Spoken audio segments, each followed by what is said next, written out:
She stared fixedly at Siren in the viewing area. Sooner or later, he'll narrow the gap between the classes, and his renown will only grow. Ami resolved to change her plan. I must secretly get close to him. Even Professor Etla was surprised. He's exceptionally skilled in all-around abilities, as if he'd spent his whole life training on a mountain. Siren asked, Professor, its size has been reduced quite a bit, hasn't it? He nodded. That's right. The size is smaller, but the hardness of the spirit field will increase. At this level of hardness, most physical impacts won't be able to break your spirit field.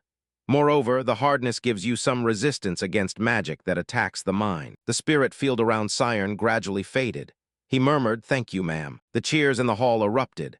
Students from the classes kept encouraging him. Well done. New student, congratulations. Siren was startled. Why is everyone looking at me? He shyly offered his thanks, then quickly ran off the central position. Thank you, everyone. He smiled as she watched Siren, thinking to herself. I understand his clarity. With strong convergence ability and an unusually large spirit field, succeeding at a defensive technique is understandable. Etla watched Siren's embarrassed expression as he received so much attention and thought, I need to keep an eye on him. And at this moment, countless eyes were fixed on Siren. But not all of those gazes were the same. A group of students murmured, It looks like he'll be joining our class soon, doesn't it? That talent was truly remarkable. Competitive glances appeared, mingled with admiration and affection from a few girls. There was also jealousy and resentment. And finally, in the back row, Ami was staring at Siren with a menacing look. The next day at the academy, now there was another pair of eyes. A purple-haired woman with her hair tied up was preparing to enter, her curious gaze fixed on Siren. The door was pulled open, and the class immediately erupted into noise when they saw who had come in. Professor Sienna. A student teased, Professor, please tell us about your first love. Siren also saw the person who had just entered. His gaze was cold and serious. It was the fearsome professor from the entrance exam, Sienna Oliver. The students buzzed excitedly. Amazing. Who would have thought our 7th grade class would get to attend her lecture? But the reason someone like her bothered to teach 7th grade was because Sienna grew increasingly annoyed. Professor TH letter 1EA5T is really troublesome. If he put a talent like her in 5th grade, she'd almost certainly find a way to catch up with the others. Sienna pushed up her glasses. She had come to this class because she wanted to personally teach Siren. She thought to herself, I'll make him advance as quickly as possible, and he absolutely must become a student in my class. Siren was startled, glaring forward. It seemed like she had just looked at me. I must be overthinking it. The student sitting in front called out loudly, since this is the first period, could you tell us a story? Another student laughed and teased, is it true you're dating teacher TH letter 1EA5T? Sienna said nothing. Her brows knitted, revealing clear disgust. She raised her hand, and a small block of ice immediately appeared in her palm, as beautiful as crystal. Sienna asked, Class, is there anyone here who can explain the theory behind this spell? A layer of frost had formed on the glass beside Siren from the cold. Sienna's voice was even. What is cold air? On the classroom ceiling, ice crystals had formed as the temperature dropped. Sienna continued, and what is the process of becoming cold? The students shivered, clutching themselves and stammering, Professor, it's so cold. Sienna calmly explained, you are cold because you lack energy. In this world, there is no concept of cold energy. Therefore, temperature can increase without bound, but it cannot decrease without bound. The block of ice in Sienna's hand suddenly shattered. She continued, the state when energy reaches zero, we call that absolute zero. Sienna smiled. If we mix a little energy from this room, we can easily create things like this ice sample. But if we divide it into extremely tiny pieces and generate a convective current, what would happen? The shards of ice fell to the floor. Sienna answered herself, the answer is we can produce a level of cold sufficient to kill a person, as you yourselves have just experienced. The students were both terrified and at a loss for words, thinking, so we're about to die. Sienna turned her back toward the lectern, so the question posed here is, how can a mage absorb that energy? She took the chalk, wrote on the board, looked down at the class, and continued, there are no tools or devices.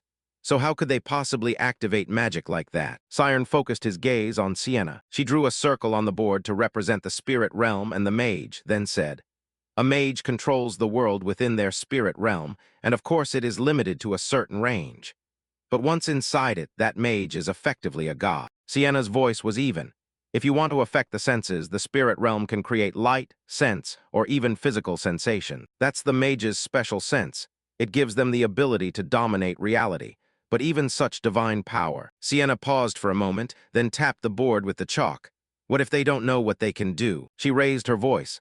For a mage to activate magic, they must satisfy two specific conditions, omniscience and omnipotence. The 7th grade students below gaped, listening to Sienna's lesson. She continued, mages activate magic based on their omniscience and omnipotence.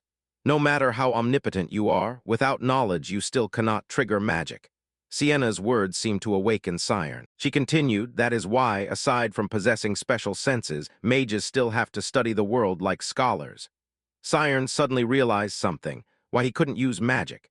He recalled how he had once defended himself.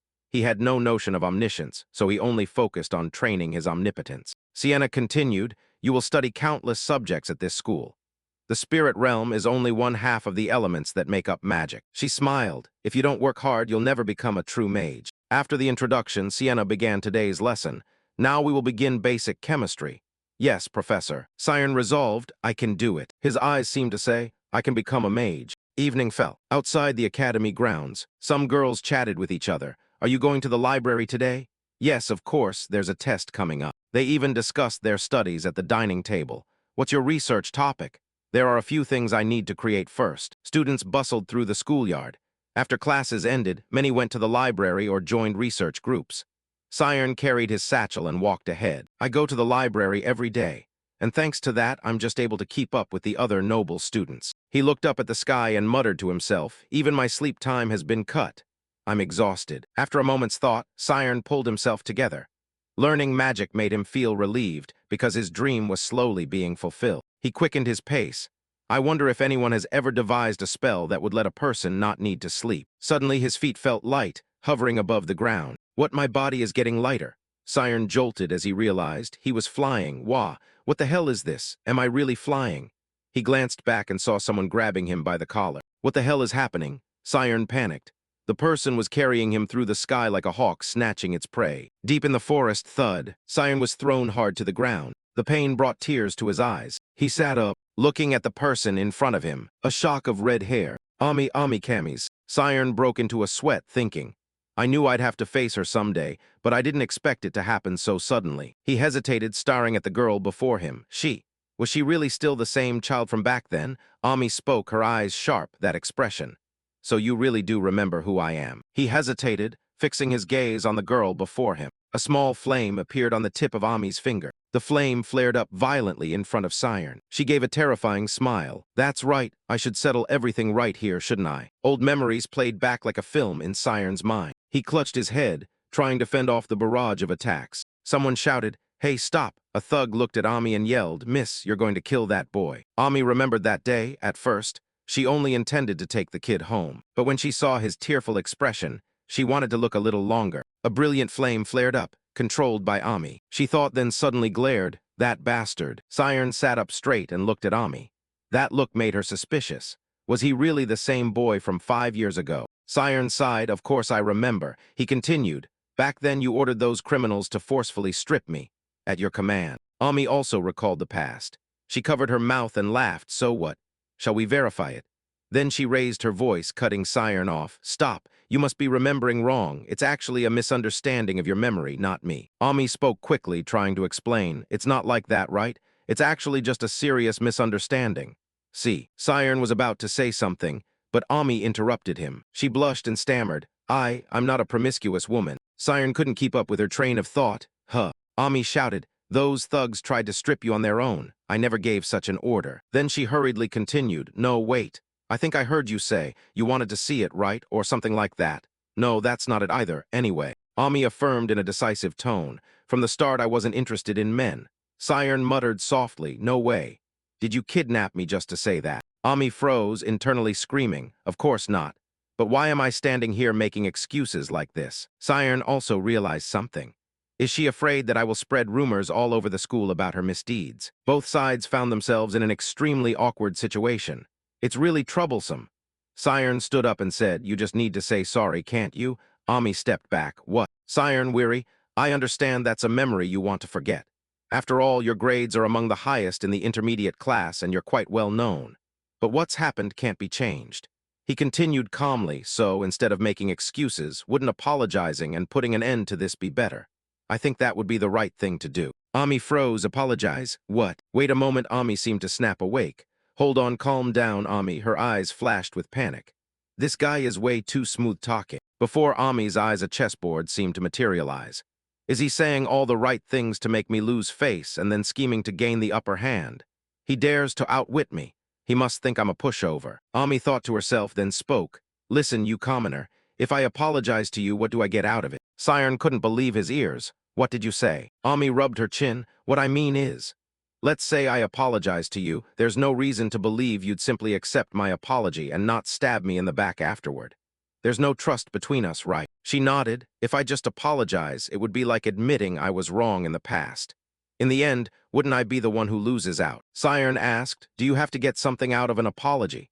An apology is the minimal expression of courtesy. It's meant for the person you've hurt, not something to be negotiated for your own gain. Ami's loud laugh cut across Siren's words. She snorted, it seems you don't understand how this world works at all. Ami thought to herself, another move using moral arguments to counter me. I get it. She assessed the situation, then thought, I'll turn the tables right here. Ami continued, her voice hardening. If I don't gain anything from it, I have no reason to bother. I didn't expect you'd put on that grandstanding just to look good in front of me. Her words left Siren stunned. Ami had forced him to open his eyes. He thought to himself, what the hell? It seems the exemplary student act was just a performance. Her true, malicious nature is still the same. Ami covered her mouth and exhaled, secretly pleased. I'm about to win. Should I say a little more? She asked Siren, do you know what the scariest thing about the Magic Academy is? Siren froze. Ami's next words weighed on Siren like a stone. If an upperclassman dislikes you, not only will every senior become your enemy, but your classmates will too. And of course, if the fact that you're a commoner is exposed, Ami's red eyes flashed coldly. There's a high chance you'll be expelled from the academy. Siren shouted, are you worried I'll spread the rumor so much that I'll end up getting expelled? Ami covered her mouth and laughed, of course not right away, I'm just saying. I'll wait to see how you behave. I'll verify how well you can keep your mouth shut. Siren asked, what do you mean? Ami ordered, from now on, bring me coffee every day. I'll test your reliability with small errands like that. Siren shouted, why do I have to do it? Ami stepped closer, her voice threatening. I heard you were granted special admission here. A commoner who could get this far probably wasn't an easy case, huh? It would be a real shame if you were expelled. Siren was silent for a moment, then replied, fine. If you can judge my trustworthiness by those petty tasks, then I'll do them. Ami put on her hooded cloak and smiled faintly. Good choice. Behave yourself, your future depends on it. Immediately, she grew terrifying and threatened Siren. If you dare tell the teachers, I'll drag you down with me. With that, Ami bobbed 2 or 3 times and then vanished, like a whirlwind sweeping by. Siren waited until she walked away, then crouched down and picked up his school bag. Well, I guess this is better than being expelled. It seems her magical ability is still excellent. Even so, I feel it's really unfair to have to do everything she wants. He covered his face and sighed. It's only just begun and it's already this difficult. The next day, everyone bustled toward the library. The students were suddenly drawn to something. Someone called to his friend, hey, look. Siren, holding a cup of coffee, was walking over. People around were surprised and whispering, he's a new student, right? Oh my God. Siren stood in front of everyone and held out the cup of coffee to Ami with both hands. Here you go, Senior Ami. Cyril stood beside her, patting Ami's shoulder and whispering with her hand over her mouth. No way. Ami, why would you do that? His voice wasn't loud, but it was enough for everyone to hear, and all eyes turned to Ami. Ami swept her hair back, her eyes glinting red. She snatched the cup of coffee from Siren's hands. Oh my, you must have spilled a lot. Then she turned and left. Cyril asked, you're just leaving like that? Ami calmly replied, we have to hurry, we're going to be late for class, there's no time. Siren's face flushed. He watched Ami's retreating figure and muttered to himself, what the hell? The students gathered around began to gossip. Oh my God, he just confessed to Ami. But Ami just walked away without saying anything. How pathetic. Cyril chased after her and asked, Ami, do you think the new student likes you? She shook her head. It's not like that. I just gave my junior a little lesson. Outwardly she looked calm, but inside Ami was dancing with excitement, overjoyed. She sipped her coffee and thought, how do you like that, Siren? The humiliation bestowed upon you by me, the great Ami. In Ami's mind, a scenario slowly formed. With this, he'd be listed among the juniors who secretly fancy me. She went on. Even if Siren stood in the middle of the schoolyard and shouted, Ami Camis is a perverted bully. everyone would just sigh and say, "Oh, he's only trying to get revenge because he was rejected." Ami was sure that from now on, no matter what he said, people wouldn't believe him. She walked along humming. What could be sweeter than revenge? Cyril, walking beside her without understanding, only saw that she was in high spirits. Ami felt a weight lift, as if all the worries of the past 5 years had melted away. Her thoughts were like a booming drumbeat, absolutely exhilarating. Siren, on the other hand, felt drained of energy, standing amid the crowd. Clearly he was being bullied. When did I ever offend her? Siren clenched his fist, thinking, if I get stuck in negative thoughts, I'll be the only one who loses out. No trust. He raised his head again. The look in Siren's eyes had changed. If it's something I have to do anyway, then I'll do it perfectly. Experience and emotions depend on my mindset. From then on, for the next 10 days, everyone at the academy buzzed. He's here again, he's here today. Someone shouted, a naive, romantic story at the Magic Academy. 10 days straight you're confessing, 10 days in a row. Excited cheers and eager gossip filled the air. Ami and Cyril, standing at the library entrance, also looked this way. Ami laughed. It seems the number of onlookers has increased. Behind Siren, a great many people were staring at him. She bared her teeth in a smile. If there are this many people, then surely everyone already knows. Should I slowly bring this to an end? Suddenly Cyril, standing beside her, spoke. Ami, when are you going to accept Siren's feelings? The unexpected question froze Ami. What did you say? Cyril thought for a moment and then said, there are a lot of rumors. You don't even glance at others, but you always accept Siren's coffee. Cyril's words struck Ami like a thunderbolt. Everyone is ready, eagerly awaiting the arrival of the Academy's legendary couple. Another cup of coffee was placed in front of Ami. Siren called out, Senior. He smiled, your coffee. No sooner had Siren finished speaking than the students below erupted, shouting, say yes, say yes. Siren looked at Ami, confident and relaxed. This time I didn't even spill a drop of coffee, right? But inside he urged himself. Ami, please accept quickly, I need to get to the library. Ami gritted her teeth. Now not only were her eyes red, but her cheeks were flushed as well. She tensed, her face flushed as she looked at Siren, suddenly reached out and knocked over the cup of coffee in his hand, then said, how troublesome. Cyril and the other classmates were stunned. Cyril covered her mouth and cried out, Ami. The coffee cup spilled onto the ground. Ami said, do you think I'll fall for you just because you gave me this? She pointed and said, you're a student who won't study and you keep trailing after female students. Then she turned on her heel. Don't ever give me things like this again. Cyril hurriedly told Siren, I'm sorry, please forgive me. Everyone around buzzed. What a brutal rejection. Cyril asked, what's going on? What will you do if these rumors spread outside? Ami snapped, who cares? Those people are probably all well-fed and complacent. She shouted, by the time I graduate, it will all stop. Outside on the steps, Siren bent down to pick up the coffee cup. The gossip didn't stop. I think she's an ice princess, that's why she acted like that. Report her for wasting coffee, poor Siren. Siren was still stunned. Really? I don't have to do this anymore. He stood up holding his satchel. The girls sighed, oh no, he looks so miserable. It's heartbreaking. However, contrary to what they said, Siren's face brightened. I'm free. That night in the library, Ami was hunched over the book in front of her. Damn it, she snapped, looked up and pressed the pen against her philtrum. I need to stop the freshmen from spreading the rumor. But I'm the one who started it. It would be fine if I could end it before it goes any further, but that's not the most important thing. Ami's eyes glowed red. Cammy's, the rose iris, also called the memory that reflects the surrounding scene. Ami suddenly shifted the scenery, as if sitting in the academy grounds. This is a skill that allows its user to record what they've experienced. Ami recalled the way Siren handed her the coffee. He hesitated. Senpai, here your coffee. For 10 days in a row, whenever she met Siren, she used the Cammy's red label. Ami had memorized how Siren looked while doing small chores. She gritted her teeth. He looked very pleased on the first day, but what she saw didn't change at all over the next 9 days. Ami reflected. His gaze didn't change at all. Even his irises didn't move. She leaned closer, poring over the image in her memory. What does it mean? She seriously wondered. No matter how much someone tries to hide their emotions, they can't conceal their true feelings in their eyes, since the autonomic nervous system is beyond conscious control. If he can control his gaze, Ami's eyes suddenly flashed. He can control his emotions too, like a machine. She shut her eyes, closed the book, and concluded. He had been utterly sincere. Cyril noticed her movements and asked softly, oh, Ami, are you finished? Ami stood up to gather her books. I'm feeling a bit tired today. Cyril was about to stand as well. Then let's go back together. Ami declined. No, you don't need to do that for me. I'll go alone. Cyril worried. Is it because you feel bad for not accepting Siren's cup of coffee? Ami was speechless. I told you it's not like that. Cyril said if you want to confess anything, tell me, okay? Ami nodded. Yeah, thanks. She stepped outside, her whole body drained of energy. She sighed, oh, I'm so tired. Nothing went according to plan, my head is a mess. Ami pushed the door open. I need to rest for a while. Suddenly someone called out, leaving early today, Ami. She thought it was Zadis. Zadis winked at Ami. I thought I'd have to wait until midnight for you. Ami asked, why would you have to wait for me? Are you that bored? Zadis stepped closer and said, don't be so blunt. I heard a rumor that some effeminate fellow named Siren is after you. Ami, dejected, said, no way. Are you here to laugh at me? Zadis laughed. Oh, come on, what are you thinking? Of course not. He handed her a cup of coffee. Here, take it.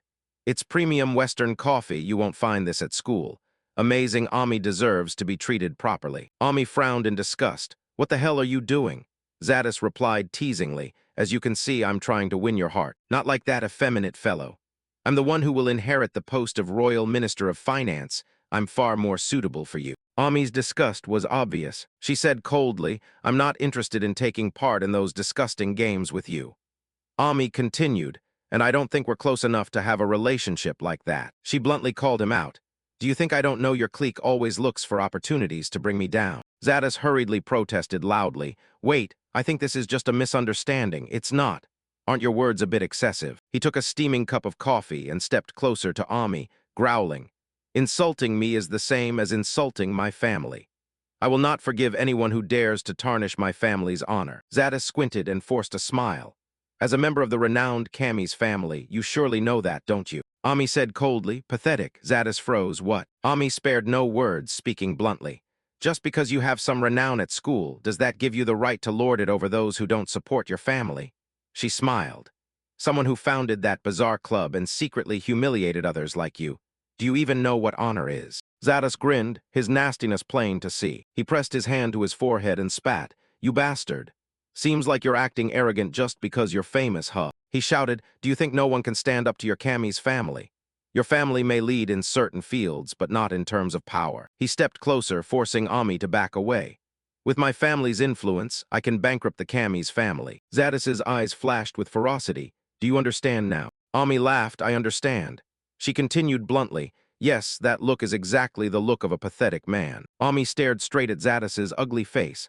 Unlike Siren, his eyes looked like those of a dead fish. Those words made him doubt his ears. What?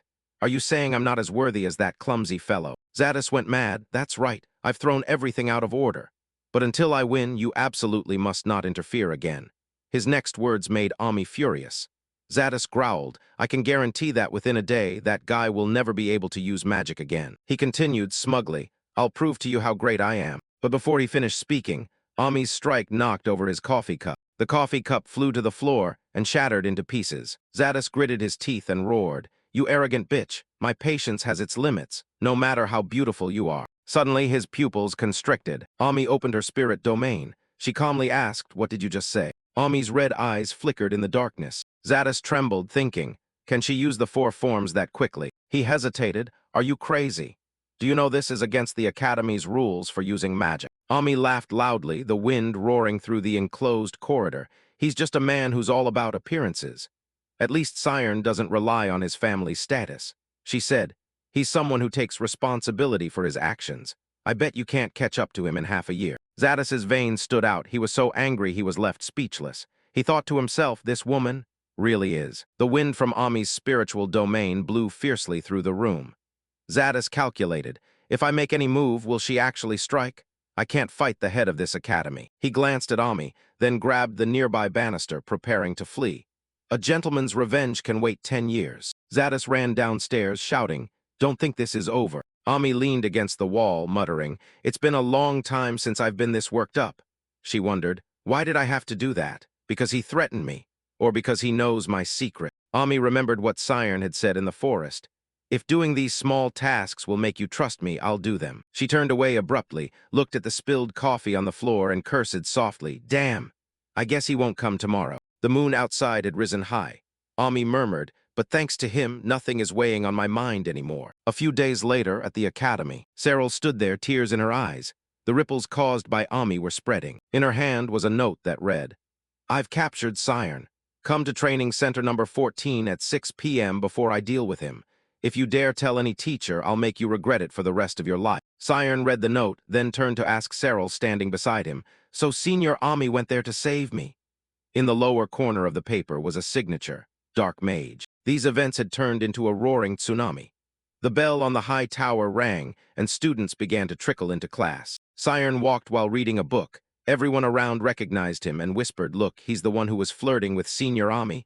It's funny, but kind of embarrassing, you know."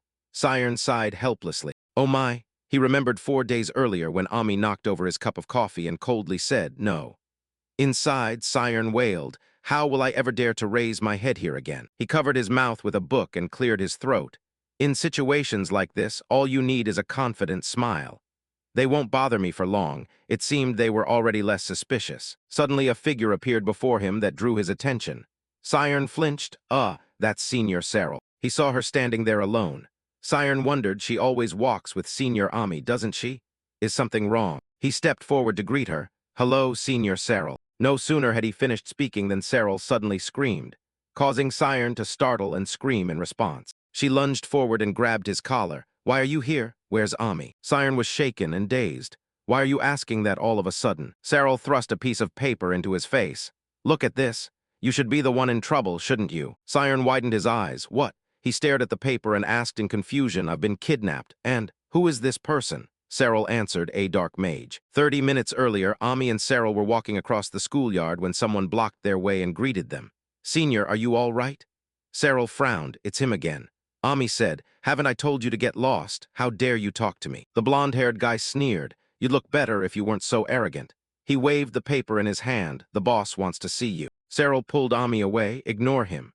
Ami said, "That's why he'll always be stuck at level 5. The blonde added, "Boss says if we send this to you, you'll listen. If you don't want anything to happen to your boyfriend, you'd better accept." Cyril frowned at the madman. "What did you just say? That's disgusting." She turned to Ami. "Let's get to the library quickly." But Ami suddenly turned back and snatched the paper from his hand. "Hey," Cyril called, puzzled. Ami looked at the paper in her hand. "Siren has been kidnapped." She thought Jake. Could it be him? At that time, Jake had said, "I'll make sure he can never use magic again." Ami muttered angrily under her breath, "Jake, you bastard." She clenched the paper in her hand and shouted, "So what?" Ami tossed the paper to the ground. "How is his business any of mine?" Cyril asked, "What's that?" The blonde waved dismissively. "Suit yourself, I'm just delivering a message." Cyril opened the paper and read, murmuring, "Dark wizards. Are they that evil group that picks on the top students? What do they want with Siren? How does it have anything to do with you?" Ami, worried, said, "That day I really couldn't hold myself back and retaliated against him." Cyril said, "Go tell the professor. It's not just Siren, you'll be in danger too." Ami muttered, "Professor, that's the right thing to do, but it won't be that simple." She imagined being called up to a meeting. If the faculty council intervened, during the investigation she'd be forced to admit her relationship with Siren, and her past would be exposed. Ami thought of Siren's appearance. If that happened, they'd discover that he was a commoner. Ami pictured Siren's pitiful expression. She recalled what she'd said. "A commoner like you must have struggled to get here, right? It would be such a shame if you had to stop halfway, wouldn't it?" And Siren's words, "If doing that would make you trust me, then I'm willing." Ami's thoughts drifted back 5 years. "You were on the ground saying it wasn't me." She froze. She watched Siren sprawled on the ground, bedraggled and pleading, "Please." Ami clenched her fist and called Cyril. She handed her bag to Cyril. "I'll go. If I don't come back, go tell the professor, okay?" Cyril started. "What? Why would you?" She watched Ami's figure walk away and shouted, "What are you going to do alone? Do you even know how many of them there are?" Ami turned back. "Sorry, but I have my reasons. Don't worry about me. Even if there are bastards like Jake, they can't do anything to me." Back in the present, Siren looked at the paper in his hand, unable to believe it. He asked Cyril, "Did Senior Ami go to save me?" He thought to himself, "No way, someone as cunning as her." Siren said urgently, "She went alone. What should we do?" Cyril replied, "Ami said she has her own reasons. This is the first time she's asked me for a favor like this. She also told me to wait until 7:00. Siren rubbed his chin. "There's really no other way." He pondered. "The reason she won't tell the professor is to keep the secret between her and me? We're in the same boat." After a moment's thought, Siren concluded that she must have accepted coming alone so her secret would remain safe. He told Cyril, "I have to go too." Siren tossed his bag onto the table with a thud. "Senior, just wait until then." Cyril called out, "Wait." Siren turned and ran off. As he ran, he thought, Hall 14 is toward the mountain. Will I make it in time? Suddenly, Siren's feet lifted off the ground. Cyril was carrying him as they flew. How long would it take you if you ran? It's better if I go with you. She shouted, Siren, I'm about to teleport. Hold on tight. Siren, bewildered, what do you mean? A flash of golden light flared nearby. He saw his hands enveloped in a faint golden glow. In the blink of an eye, the two of them vanished from the sky. Siren screamed in panic. Students walking inside the building saw something streak across the sky and exclaimed, What? Who just used magic? Siren's eyes widened. Their destination was the forest.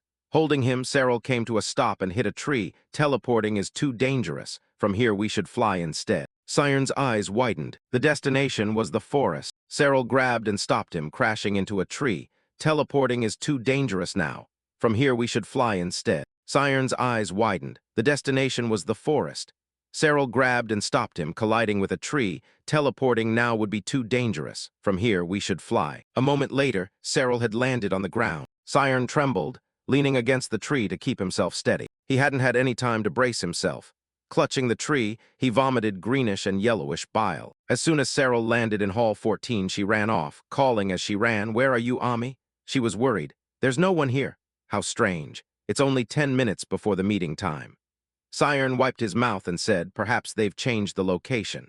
Since the address in the letter was exposed, they'll try to avoid the teacher's watchful eyes. Cyril shouted, So what about Ami? Siren thought, What an elaborate plan. Secrets and the past intertwined. Now is not the time to worry about whether I'm a commoner or whatever. She and I could be suspended. We're stuck in a situation far more difficult than I imagined. He said, Senior, please go back and report this to the professor. Siren looked ahead. If the senior returns alone, it will be much faster. Cyril replied, but Ami told me to wait until 7. Siren shook his head. It's fine. She did that because of me. I'll help her, so it's okay. Senior, go quickly. Cyril, surprised, what? After hearing that, she grabbed her head and shouted, His important reason is you. What is the relationship between you two? Are you actually secretly dating? Is there something I don't know? Siren, urgently, we don't have time. The later we are, the more dangerous it will be. Cyril also came to her senses. Okay, remember to wait here. She turned and ran, and Siren let out a sigh of relief.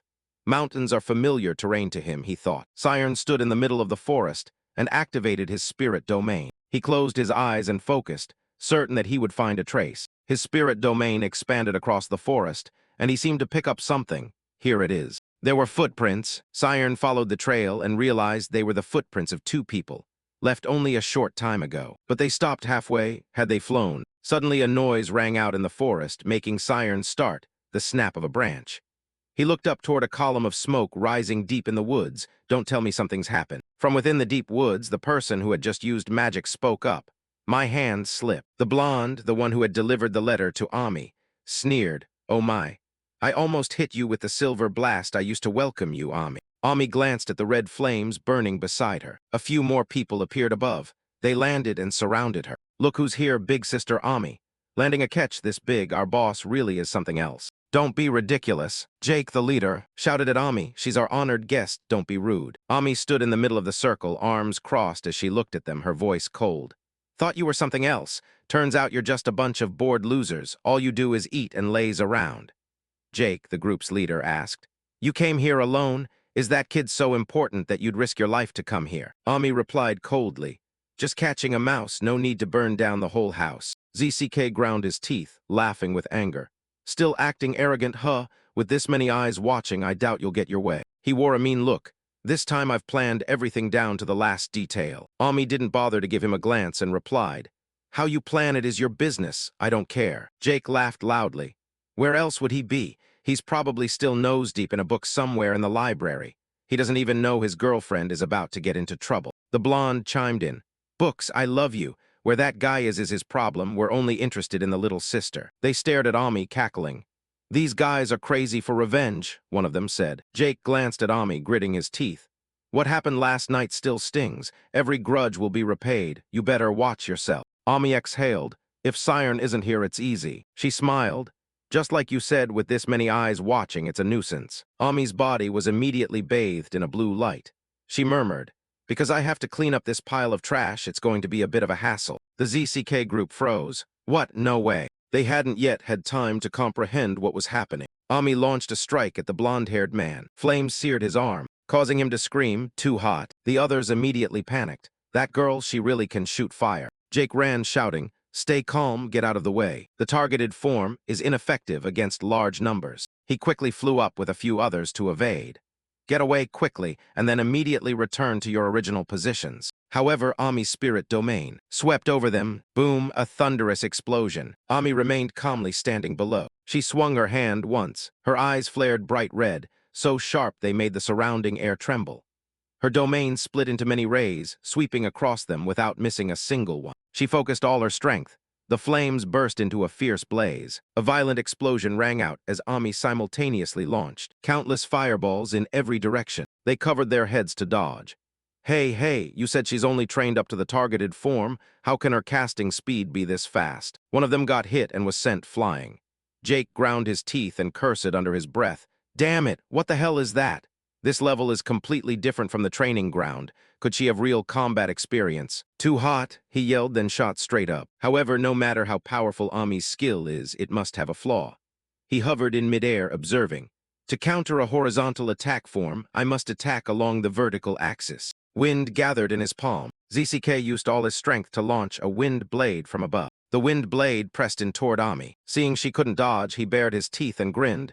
"You're done for." But unexpectedly, just as the wind blade was about to hit, Ami moved like a flash and leaned aside to dodge. Jake shouted, "How is that possible?" Ami mocked, "This is called force art, Jake." She reached out, and the fire power from her spirit domain focused on him. Jake cursed loudly, "Damn it." He was hit squarely by a fireball and was knocked several meters away. Jake went berserk, "That damned demon Ami." Ami stepped forward, smiling gently.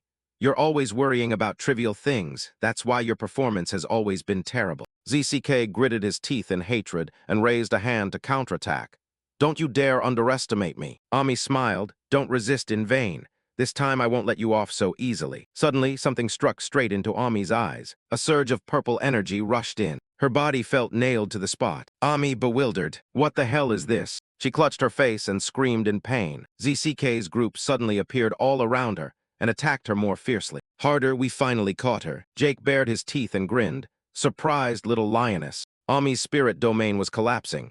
Ami gritted her teeth and spat, "You bastard." Her eyes flashed bright red. "You dare use forbidden magic." Ami muttered angrily, "Damn it, the red eyes still won't help me recover." Suddenly a wind swirled in, binding her hands and feet tightly. Jake laughed loudly, "Finally I've caught you, you bastard." He ran a hand through his hair and stepped closer. "So, darling, have you reconsidered yesterday's offer?" From somewhere, ZCK drew a dagger and threatened. "You'd better think this through. See, I won't hesitate to break the law." Ami gritted her teeth. "I've warned you. If you dare pull anything, I'll kill you." She thought to herself, "I can't get it off. Not even the force diagram could handle this. After I turned 12, I couldn't continue training. Damn it." Suspended in midair, she told herself she had to find some way. Jake laughed loudly. "Looks like you still know exactly what situation you're in, don't you?" He stroked the knife in his hand, speaking lecherously. "I hear you're tired of guys who have you completely dependent, huh? Let me help you." He pressed the red glinting blade to Ami's face, exultant. "I've wanted to do this from the very beginning. You should have been miserable like this from the start." The blade hovered before her eyes. Ami heard his boastful voice. "Say it." She shut her eyes tight. "Damn it, I don't have any strength left." A memory from 5 years ago suddenly rushed back. The narrow alley, the image of Siren sprawled on the ground. So this is what he felt. At the most tense moment, a shout rang out, "Stop." Ami opened her eyes and looked toward where the sound came from. Siren appeared clutching a piece of wood. He barked, "You worthless scum." The Jakes froze, "That guy is." Ami was even more surprised than ZCK. "You, Siren." He was panting, holding the club and staring fixedly at them. Jake sneered, "What, you came alone?" He brandished the knife. "The prince has arrived." His cronies chimed in with mocking laughter. Ami shouted, "You idiot, why did you come alone?" Siren fell silent, calculating, even though they outnumbered him and thought they could control the head of the intermediate students. After all, by now Senior Cyril had probably called the teachers. "I just need to buy time." Siren's body erupted with a spiritual barrier. He steadied his confidence. He'd once beaten Ran with swordsmanship. He could do this. He shouted, "Release Senior Ami immediately." ZCK sneered, "Are you crazy? Release her so you two can attack us together." Siren rushed forward, still gripping his staff. The blonde guy asked, "Jack, is that idiot just running straight at us?" Jake waved his hand and said, "Let him." They stood still and watched Siren, and at that moment, he also realized something was wrong. There was something off. Siren's spiritual barrier suddenly shattered. just like Ami's had earlier. His gaze froze. The staff fell from his hand. Scion clutched his head. He screamed in pain and collapsed as the ZS laughed derisively. As expected from the prince, you didn't disappoint us one bit. What are you going to do to a mage with that? Ami shouted Scion. Remove your spiritual barrier now, that's anti-magic. Scion knelt on the ground holding his head. Anti-magic, this. Ami continued, you might not be able to use magic for the rest of your life. Remove the spiritual barrier now or you'll go insane. Are you listening to me? Sion's mind was hazy. His senses seemed to drift away, his consciousness fragmenting. He remembered Professor Etla's words. A mage needs to maintain focus to survive on a chaotic battlefield. He suddenly thought, a defensive form designed to prevent the spirit field from collapsing under most disruptive forces. Even physical shocks would struggle to bring it down, and it works against psychic attacks. Etla's voice sounded in his ear.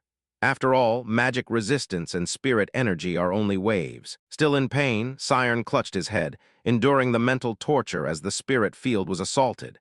He thought, if I raise the density of the spirit field to the point it can't be pierced. He looked at his hand. Focusing his mind, he rebuilt the spirit field once more. The blonde was surprised. What? He's trying to endure it. Jake sneered, want to act like a top-tier trainee? You're just a novice. Scion snarled, increase output. Ami panicked. Give it up, you idiot. The hit is too much. There's a limit to what you can endure. But the ZS were stunned. What? They saw Scion's spirit field being reestablished. What the hell? The planes of the spirit field became steadily firmer. Scion slowly stood up, continuing to focus. I need more glass shards. Jake's group was struck by a backlash of magical force. They shouted, what is he doing? The waves are reflecting back from him. Jake kept his attack stance and shouted, don't be afraid. Your emotions are creating disruptive waves. He yelled, do you want magical resistance to hit you back? On Scion's side, he stood upright. He advanced one step at a time. With each step he took, the spirit field was further reinforced. The spirit sphere grew larger and harder. The ZS cried out, don't come any closer. Magic resistance is striking back. Z's comrades all clutched their heads at once. They screamed in pain, help me. Ami stood frozen, bewildered. What the hell is happening? Suddenly, the wind that had bound her loosened. Because she wasn't using her spirit field, she didn't notice what had changed. But now her hands were free, the magic resistance had vanished, and she landed on the ground. Ami stared, stunned, at Scion's spirit field before her. No way could such a cold, unyielding spirit field really exist. Scion's nose was bleeding as he looked at the ground. He felt something wriggling under his feet. His spirit field was pressing down on the magic resistance. He fell silent, feeling as if he were standing on a tiny worm. Jake's own binding spell backfired on him. He shouted, this makes no sense. Are you kidding me? He looked around, saw his comrades all sprawled out, and bellowed, there were 6 of us. How could we possibly lose to a runt like him? Jake, furious at being defeated, began slandering. That's right, that bastard must be a student specialized in magic resistance. That's surely why he could get into the academy by special recommendation. He stood up, opened his spirit field, and sneered. You think you can beat me with combat magic? Scion stood frozen. This was a big problem. Opposite him, ZCK was preparing to unleash 2 wind blades.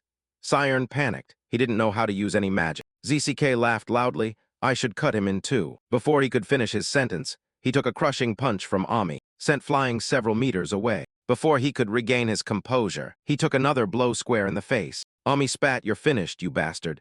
Scion hurriedly lunged forward to stop her. Ami was going mad, beating ZCK senseless.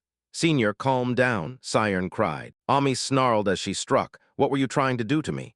Say it again. She kept hitting him, screaming, say it again, you despicable bastard. Scion, eyes hollow with tears, said, if you keep using that much force, he'll really die. He pulled her back with all his might, please stop. After a brief struggle, a hush fell over the forest. Scion panted and asked, Ami, are you okay? But Ami just lay motionless on top of him, not responding. Scion called again, Senior. Finally, he realized Ami had fainted. Wake up, Senior, Senior. Inside the forest, the 2 of them and the ZCK group all lay scattered. Scion looked at Ami unconscious on him, and thought to himself that he hadn't expected her to collapse from exhaustion. He fell silent for a moment, then murmured, thank you, Senior. I heard you came here to save me. Just then, Ami, who had been lying on him, suddenly jolted. She sprang up like a spring. I feel so refreshed now. She turned to look at Scion, that's right. How dare you come here to fight them when you're so weak? Scion was struck by her words, clutching his stomach and kneeling, thinking to himself, just as I thought, there's nothing about her worth praising. Ami cleared her throat, all right, that's enough. Let's get out of here quickly. If the teachers catch us now, we'll be in big trouble. Siren grabbed her hand and helped her to her feet. Senior Cyril has surely already reported this to the teachers. I told her to do that. Ami sprang back. What? I told Cyril not to do that. Why would she? Siren replied loudly. What else could we do? That was an emergency. Ami clutched her head.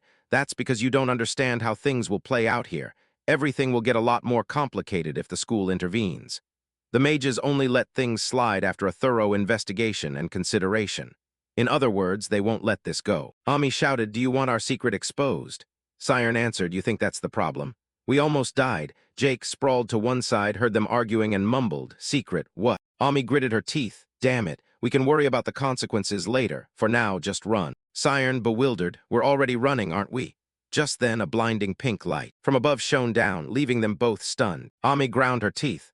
Please, let it be an older teacher. An easygoing old teacher would overlook this. However, the ones who arrived were two of the most feared figures at the academy. One was H letter 1ECF, a DI letter 1EC5M, TH letter 1E5T, a rank 6 certificate holder. The other was Banghan Sienna, also rank 6. At the sight of them, Ami clutched her head in despair. We're doomed. It's those two hot-headed advisors again. It's surprising if we don't get punished. Cyril rushed over. Ami, are you okay? She grabbed Ami's face, worried. Are you hurt anywhere? Is your head okay? Ami, dazed, answered, no, I'm fine. Why did you come so quickly? Meanwhile, TH letter 1EA5T was casting a spell. A fireball shot straight up into the sky. Siren watched in admiration. That's the blazing sun spell. I hear it's very difficult to use. With that light shining down, TH letter 1EA5T saw 6 members of Jake's group lying unconscious on the ground. He frowned, asking, what on earth happened here? The man turned to look at Ami and Siren, startling them. TH letter 1EA5T stepped forward and shook Ami's shoulder. Ami, how did an outstanding student like you end up in such an awkward situation? Are you hurt? Sienna looked at them both, voice stern. We came because we heard you two were in danger. Siren, can you explain this situation to us? Siren nodded, it's because. But before he could continue, Jake cut in, let me. He, his face bruised, still tried to appear calm. To be honest, because of a personal grudge, I requested a one-on-one duel. It's something that often happens in our reckless youth. Sienna's gaze turned ice-cold. A one-on-one duel? I heard Ami had received a threatening letter. She glanced at his companions lying unconscious and said, I also saw you use anti-magic. Don't you know the Academy's rules? Jake flinched, defending himself. It's because Ami is too strong. I only used it to cope. And look, we're the ones who suffered the worst of it. He thumped his chest confidently. Not to mention, Ami was the one who broke the rules first. She attacked me in the library earlier. That's precisely why I suggested a one-on-one duel. Don't you find it strange? Why didn't Ami immediately report this to a teacher? Ami, hearing him brazenly twist the facts, snapped. What nonsense are you talking about? You're the one who threatened me first in the library. And this time you even wrote in a letter that you kidnapped Sire. Jake cut her off. But in reality, did we kidnap him? In fact, today you were the one who attacked us first. He pointed at Siren and continued. Moreover, the fact that he didn't report it to a teacher but ran straight here only proves that the two of you are hiding something. He shouted, have you understood, teachers?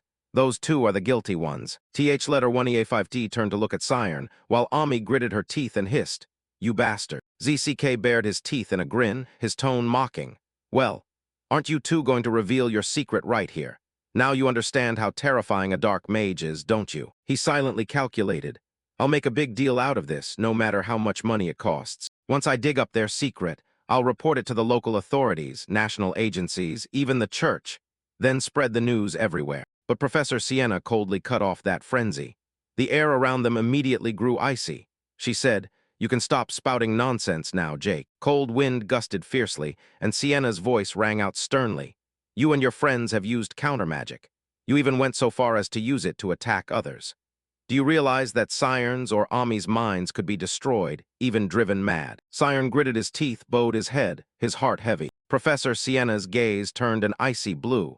Just for what you did, I think it's more than enough to expel you from this academy. Jake thumped his chest and laughed loudly. A mere advisor dares try to expel me. He stepped forward and whispered to Sienna.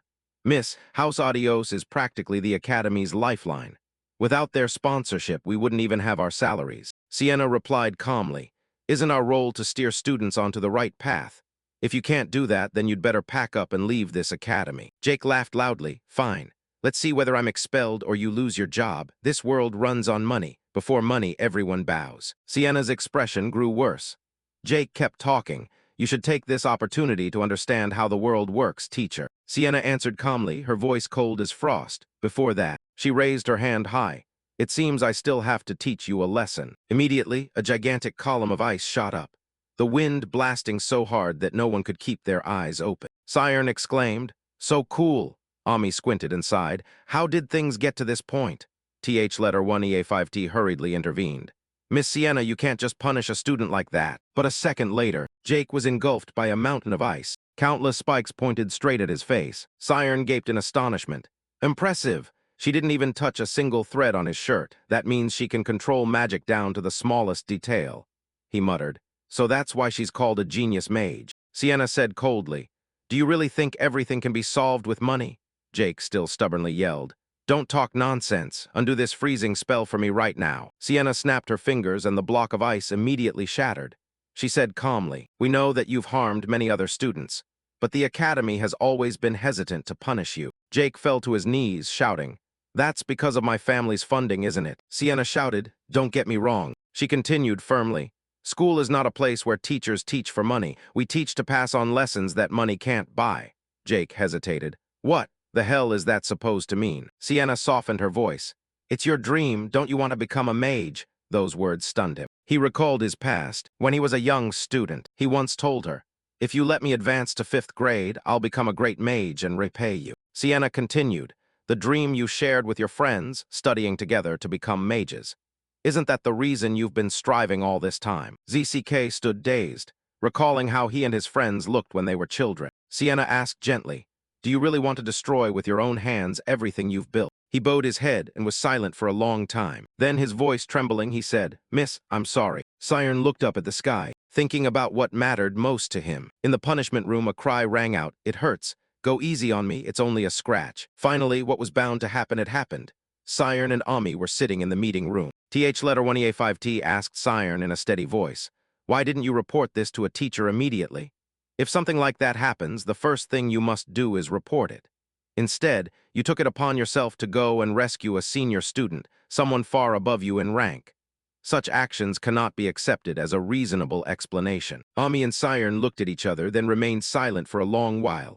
Ami spoke up, "I understand. I'll answer honestly." Siren looked at her and nodded slightly, right as if we could hide this forever. "Although, I don't know who was the one who told the headmaster about it." Ami was silent for a moment, then said, "Actually, Siren is." Siren widened his eyes, not understanding, when Ami winked. "That's my boyfriend." As soon as Ami finished speaking, TH letter 1EA5T, Sienna, and Cyril all gaped. A shout reverberated throughout the academy. "What?" Loud cries rang out, "Help me, is anyone there?" In Ami's imagination, she transformed into a princess tangled in thorny rose branches, crying out, "Please save me." As for the Jakes, they were like a band of cruel, dark-clad villains, sneering. Who would bother coming to this desolate mountain to save her? She should have accepted our feelings. Then none of this would have happened. Suddenly, the sound of a horse neighing rang out. The bad guys startled and turned around. A shimmering white steed appeared. Someone shouted, "Is there anyone else in here?" Siren rode in like a prince, kicking the villains away. The whole group cried out, "Behind you." Ami, dangling from the tree, asked in a panic, "You are?" Siren swung his sword, cutting the rose branch that bound Ami, then said tenderly, "I'm here, Ami." He carried her like a princess. Ami softly called, "Siren." He answered with a sweet look, "Ami." The two gazed at each other passionately. The students below excitedly yelled, "No way, really." The girls stared at Cyril and whispered, "So romantic." Cyril nodded firmly, "Of course, it's all true. I saw it with my own eyes." Just then, a sullen Ami appeared behind her, hissing Cyril. Ami's voice echoed throughout the academy. "What kind of rumors are you spreading? I know you've been into classic romance novels lately, but this is truly unacceptable." On the academy's bulletin board, a large sheet of paper had been posted. Official announcement regarding the punishment for misconduct by the research club. At the same time, it confirmed the rumor that the goddess of Alpia, Ami admits to dating the new student Siren Arian. Upperclassman Ami says she dated Siren to save the one she loves from a violent attack. Young love blossomed the moment they connected. Dark magic was defeated far too easily. The identity of the new student remains a mystery. The story ends with a passionate kiss under the moonlight in the desolate mountain forest. In the schoolyard, a group of girls kept exclaiming, "Oh my God, I'm so jealous." Ami's voice rang out angrily. Cyril, are you out of your mind? She sighed. You haven't even actually seen any of it with your own eyes. Cyril snorted. I don't need to see it to know. You said you two are dating, so of course you kissed. Besides, that way no annoying boy will dare come near you anymore. Ami clicked her tongue. True. That part does make sense. A few days later in the teacher's room. Letter 1E5T banged the table once. Ami, you're lying, aren't you? He shouted. The Ami I know wouldn't be interested in dating anyone. This makes no sense. Besides, Siren is a newly transferred student. Ami calmly made up a story. Actually, we met Siren when we were children. Meeting again here at the Magic Academy can be called fate. She turned, tucked her hair back, and smiled. Right, Siren. Siren whispered, so how are you going to take responsibility for? Before he could finish, he immediately took a sharp kick from Ami. Siren hurriedly nodded, that's right. Letter 1E5T and Sienna both sighed, speechless. Is that the reason? No wonder he listens to you so much. Ami thought to herself, pretending to be each other's lovers is better than having the past exposed. Cyril, still excited, said, I knew it. From the start I thought something was off. Ami, you're so clueless. Ami silently drank her water. Cyril continued, there's the joint class today, right? You'll meet Siren there. Are you planning to meet him after class? Maybe have dinner together, or a secret date in the library? Ami replied indifferently, we're just focusing on our studies as usual. Cyril propped his chin, how boring. Ami gave an awkward smile, thinking, I have a ton of work to do, I don't have time to waste on that fake romance. She clenched her hand. Even Siren, that useless guy, is just enjoying a normal school life. He's still carefree and innocent after all. Suddenly Ami noticed something strange. Wait. Why do I feel irritated by that? At the training grounds for the combined second intermediate class, someone called out, Siren. Cyril waved cheerfully, over here. Siren smiled and greeted, hello, senior. Cyril excitedly ran over, hey, how are you today? Have you missed Ami a lot? Siren scratched his head and laughed, you're so funny, senior. Ami covered her mouth, thinking, so that's it. It's him. He should be grateful to be pretending to be my boyfriend, and look at him. He ought to feel pressured standing near me. How dare he treat me like that? She cleared her throat, trying to get Siren's attention. When it's just the few of us, feel free to speak to us casually. No need for senior, junior formalities. After all, we already understand each other. Cyril stood beside her, mouth agape. Oh my God! It's the first time I've heard Ami say something like that. Could this be the power of love? Ami continued. As for the relationship between us, Siren forced a quick smile. It's fine, I'm okay. After all, you're still a senior. Class is starting now, I'll go ahead. After saying that, he left, leaving Ami standing there. Cyril blinked, bewildered. Hi. Ami turned her back and walked away. Afterwards, in class, Siren pulled out his chair and sat down, silent, listening to the malicious whispers around him. Congratulations, you must be so full of yourself, huh? You come to class just to put on a lovey-dovey act, don't you? You don't even have any skills. You probably got into the academy because of your face, right? Countless looks of contempt were directed at Siren. In their eyes, he was just a boyfriend for fame, nothing more. Siren remained silent as they gossiped. He didn't understand anything about the spell. The hand resting on his thigh clenched so tightly it trembled. Starting 2 days ago, the rumor spread throughout the academy. 2 days ago in 7th grade class, someone rushed in and shouted, Hey everyone, have you heard the news? Senior Ami and the new student are dating. The whole class exploded. Of course, I heard they even admitted it in front of the teacher. No way, senior has to be mine. You don't stand a chance. Come cry on my shoulder. A female student complained, this is so annoying. Just thinking about the two most popular people at the academy becoming a couple makes me furious. I was even planning to flirt with that new student. Maria sat listening to everyone talking and laughing, and she only sighed softly. It's understandable, like attracts like. We should be the ones congratulating him. Suddenly someone appeared next to Maria, startling her. The person said, isn't it strange, though? The whole class turned to look. A short-haired girl asked, what do you mean? The guy replied, I'm talking about that new student. Look at this. The newcomer slammed a sheet of paper down on the desk. What's this, a midterm report? Everyone gathered to look, then started murmuring. What is this, all 30s? Isn't he supposed to be at the top? The classroom fell silent. All eyes began to turn towards Siren. So he really doesn't know anything about spells? No way. How could he still have been granted special admission? This smells like cheating. Over there, a few people kept uttering spiteful words. He's backed by his family, and they spread the rumor that he's a genius. They even claimed he seduced a prestigious daughter of the Vong clan. This world is so unfair. A wealthy playboy who only knows how to party, did he come to the academy just to find a girlfriend? Those words successfully stirred the whole class's annoyance. You mean he got in here through connections? I only just noticed. That's really outrageous. The class gradually took on a righteous air and wanted to get rid of Siren. For the future of the academy, we must expel that filthy thing. We will never forgive him. Maria remained seated in silence, simply listening. The classroom door popped open. Someone inside was still shouting. How could the academy do something so unjust? Siren walked in and looked around in silence. The classroom was utterly quiet, which struck him as odd. It had been noisy just a moment ago. He asked his desk mate aloud, "What's the next period?"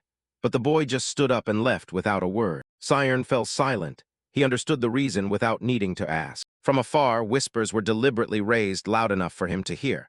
Because of him, even Ami will be implicated. It's time for spirit field practice. Siren stood alone in the practice area, trying to concentrate, but he could still hear the murmurs around him. Why is he practicing here too? His spirit field touched me already, disgusting. The taunts kept coming.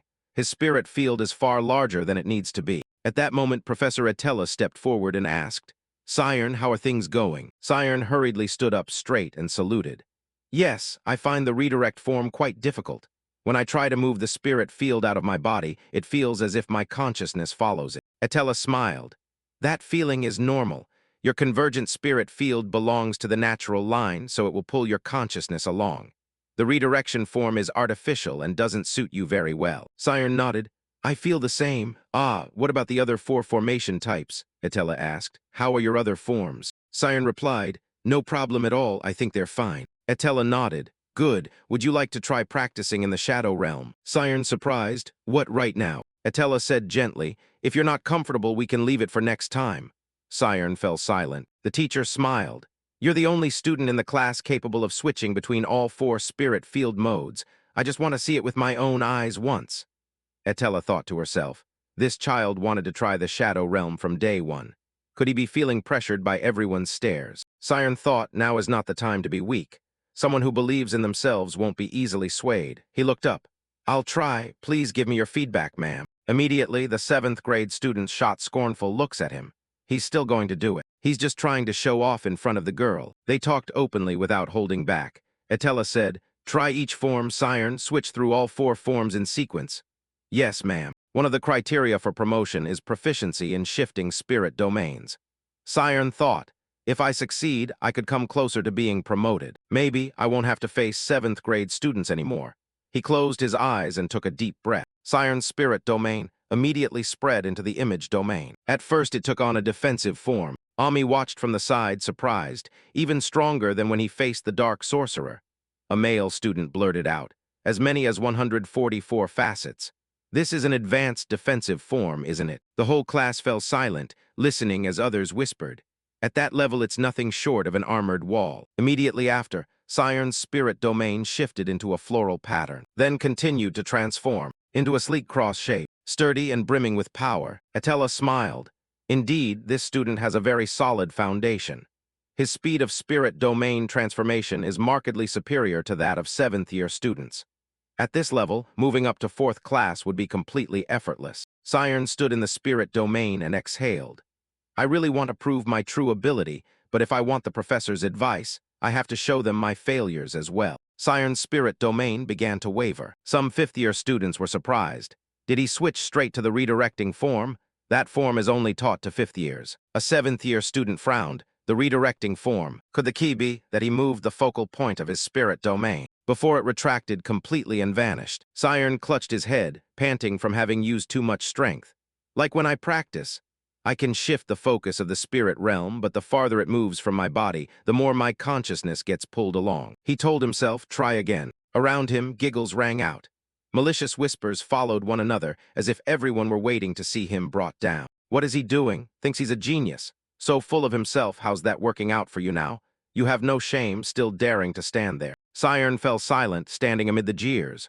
One student said, "That's still just the 4 basic forms." Ami spoke up, "Hey, he's doing really well. Why would you say that all of a sudden?" Cyril looked at Siren's spirit realm and said softly, "Look, why is it trembling like that?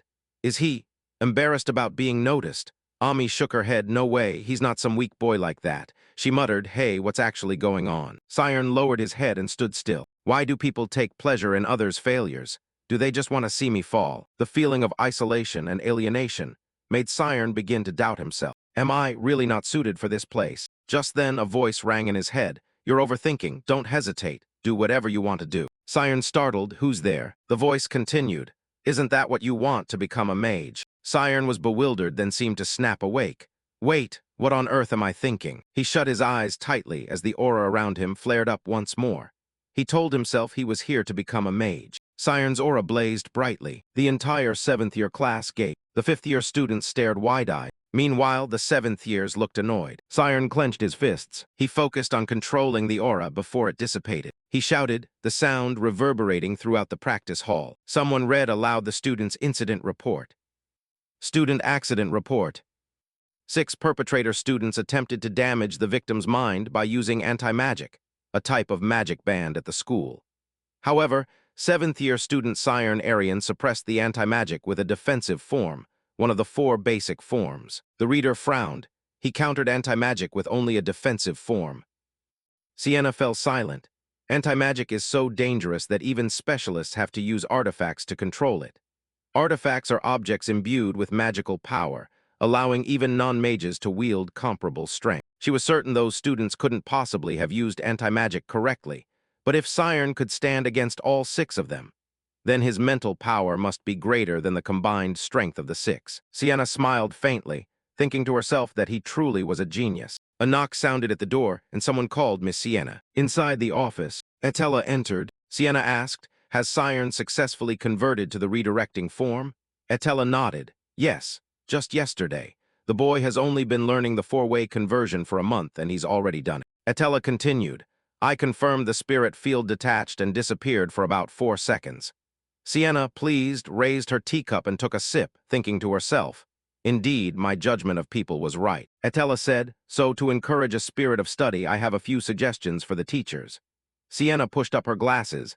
I suppose we're on the same page. A few days later, during the 7th grade basic magic class, Sienna filled the board with magical runes. She said, that concludes today's lesson. The students all breathed a sigh of relief. Thank God. Sienna added, the reason I'm ending early is because there's a special announcement. She looked around the class, then called, Student Siren, please stand up. Siren quickly rose, yes, ma'am. Sienna said, Student Siren Arian will be specially promoted to 5th grade starting tomorrow. Your schedule will follow the 5th grade curriculum, so please do your best to adapt. The entire 7th grade class erupted into noise. Did you hear that? He was promoted 2 grades at once. No way. Normally it takes 2 years to advance a single grade. In their heads there was only one thought, which family is backing him to get promoted like that. Sienna gathered her book and prepared to leave. I hope you all will also work hard to achieve that. That's all. But before she could leave the classroom, a short-haired female student, the one who had always shown hostility towards Siren, stood up and shouted, Wait, I object. There's never been any precedent for being promoted 2 class levels at once. Something shady is going on here. She demanded. Besides, why is a student who can't use any magic being promoted early? Sienna frowned slightly. Can't use magic. She looked up at Siren. Miss Etella didn't mention this at all. Is that true? Siren remained silent. Countless eyes in the classroom turned to him, full of sarcasm. Clearly it's impossible. He certainly can't do it. Siren kept his composure and answered, Yes, I can't use any magic. Sienna was slightly stunned, unable to believe it. You haven't even learned the most basic spells. He bowed his head. Yes, that's right. The classroom fell into a heavy silence. Sienna sighed softly, then said firmly, However, there is no rule that requires you to be able to use magic to be promoted. So, there's no problem. As soon as Sienna finished speaking, there was a loud thump on the desk. The one who stood up was the burly guy who had deliberately provoked everyone against Siren. This is completely unacceptable. This is clearly favoritism, he shouted. Didn't the teachers themselves say that the spirit realm isn't everything in magic? What else is Siren good at besides the spirit realm? If he could perform even a single spell, I'd accept it immediately. The 7th grade students, as if finding a rallying point, immediately chimed in unison. Exactly. If it's a contest of magic, we're confident we'd beat him. Siren can't keep up with the theory classes at all. They stared straight at Sienna. If you insist on letting him level up, we'll submit a proposal to the student council and demand a hearing. Sienna fell silent. This, I really didn't know beforehand. She said softly, I understand how you feel. Perhaps I was a little hasty with this announcement. We'll make an official announcement again after the teachers' meeting. The tall boy smiled triumphantly, having achieved his aim. Sienna sat in her office, quietly looking out at the sky. Why were the students so worked up? She pondered, it's not just a protest against unfairness. That tone was tinged with resentment and jealousy. At that moment, someone knocked on the door. Miss Sienna. She looked up. What is it? Maria entered hesitantly. About what happened earlier, I have something I want to say. Maria slowly recounted everything, starting from a week ago. At first, we completely ignored Siren, but in the past few days, people began openly bad-mouthing him. They even dumped trash all over his desk. She sat in front of Sienna, her eyes reddened. They even harassed him and disrupted his studies. I witnessed it all. I saw him insulted, slandered by baseless rumors, attacked by the entire class. The way they treated him was truly unfair. Maria burst into tears, trembling. Sienna looked at her student and frowned slightly. Then she softened her voice. Thank you, Maria. You did very well. Now let me handle this. On Sienna's desk was the book The Outstanding Students by physiologist Tocqueville. A passage in it read, "Humans should sleep at least 8 hours a day, that's best." Tocqueville once said, "Although I only slept 4 hours a day throughout my school years." The interviewer asked, "Doesn't that contradict your needs?" Tocqueville smiled, pointed, and replied, "Listen, people in their teens aren't merely human, they're superhuman.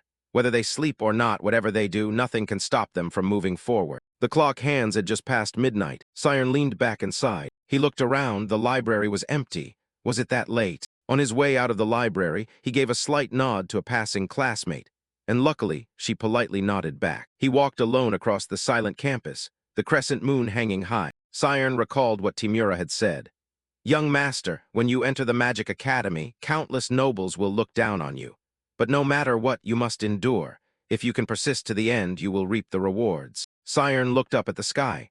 "I will definitely be able to do it. For the people who believed in me." He thought of the professor and the advanced classes. Then he smiled faintly.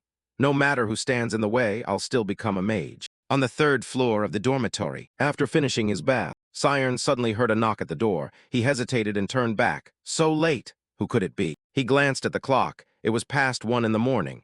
He briefly thought, could it be those 7th grade students again? A voice from outside called, "Siren, are you free?" A familiar voice. Siren opened the door to find Miss Sienna. She smiled and asked, "May I come in?" Siren hurriedly nodded. "Of course." He awkwardly poured tea. "Would you like some tea?" Sienna shook her head. "No, that's not necessary. I intended to meet you earlier, but you weren't in your room when I arrived. Sorry to bother you so late." Her gaze rested on the study desk. Sienna said softly, "So that's it." From the first time she saw Siren's report card, she noticed something odd. Although his scores were low, every subject was level. There was no variation at all. She realized he was trying to study every area evenly rather than chasing short-term achievements. He studied for the future, not for grades. It's not that he couldn't learn magic. It's that he chose not to learn it yet. But why would he do that? She looked at Siren, thinking, could it be because he never had the chance to attend school as a child? Siren sat up straight, somewhat embarrassed. He felt a little flustered. The two sat facing each other. Sienna observed him more closely. Although in class he was always attentive and looked directly at her, outside of lessons he seemed rather shy. She asked gently, "Is school life very hard?" Siren nodded. "Yes, but it's enjoyable. Studying is very interesting." Sienna asked further, "I've heard that some classmates have been bullying you. Is that true?" Siren lowered his head. "I'm okay, ma'am. You don't need to worry about me," Sienna said sternly. "Be honest with me, don't hold back." Siren nodded. "I'm really fine. It's just a little sad. I can't seem to make friends with anyone." After a moment, he looked up and said softly, "I don't know what to do to make them stop hatting me." Sienna asked, "Aren't you angry with them?" Siren nodded. "Of course I am. I'm human after all. I still hope to have a good relationship with them." He said calmly, "But I don't want to let it obsess me to the point of denying who I am, even if all the 7th graders think I'm wrong in the end.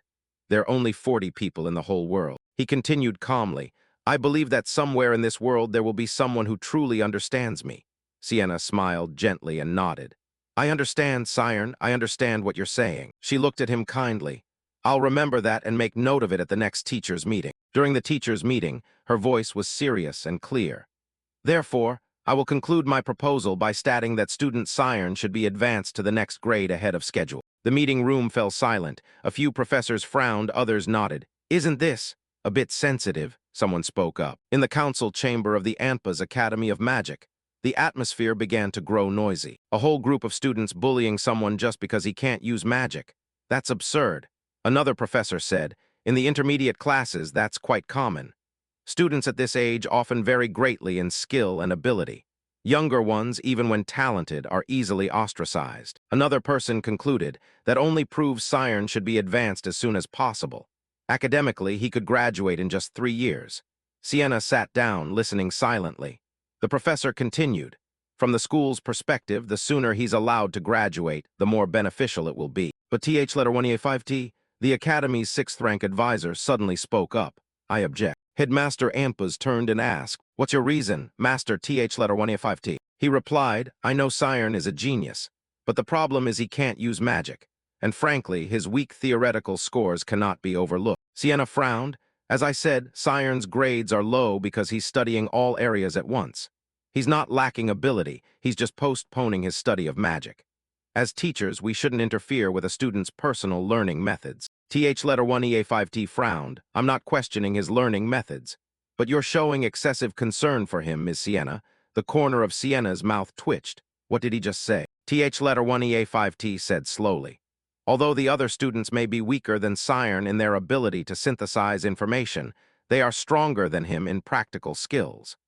A decision like this will make the other students feel defeated and lose motivation to study. He sneered. A teacher shouldn't focus only on geniuses and forget the rest of the students, right? Sienna slammed the table.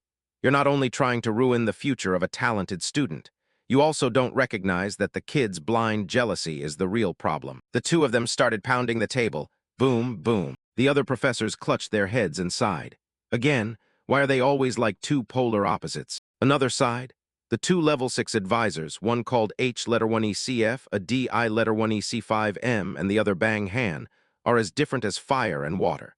It's hard to believe they work at the same academy. Principal Alpheas raised his hand. Enough, both of you go back to your seats. He continued, both of you have a point. Miss Sienna's view is meaningful, but Mr. th letter 1EA5T's opinion isn't wrong either. He's concerned about the academy's overall balance, and I believe that's because of his dedication to the students. Alpheas smiled. We also need to consider the feelings and inclinations of the entire student body. th letter 1EA5T nodded. That's exactly what I meant, Principal. Sienna listened as Alpheas spoke. Alpheas nodded slightly. Good, so why don't we do this? The next morning, the academy hallway became bustling. Students hurried toward the intermediate class bulletin board. What's going on? A large notice was posted on the board. Announcement about the class promotion exam. Because there have been many complaints regarding early promotion decisions, the school has decided to hold a special exam for all 7th grade students. Only one student will be promoted early. Subject, magic and spells. Official test, teleportation, the magic taught in 5th grade. The student who passes the exam will be promoted 2 grades straight to 5th grade. Note, evaluation will not be based on the spirit realm, but on the ability to use the teleportation spell. The students around began to buzz. The whole 7th grade gets to take it. If you pass, you go straight to 5th grade. Teleportation. Oh my, who even knows how to use that? Someone said that's a spell taught in 5th grade. We 7th graders haven't learned it. The theory is simple, but the practice is the problem. An upperclassman of mine was once hospitalized for reciting the spell incorrectly. A male student shouted, "Who could possibly do this? Don't they want anyone from 7th grade to be promoted?" While the crowd was still noisy, someone suddenly stepped forward. The 7th grade students immediately parted to make way. All eyes turned to Siren, the person who had just arrived. He looked up at the notice and muttered, "Teleportation, huh?"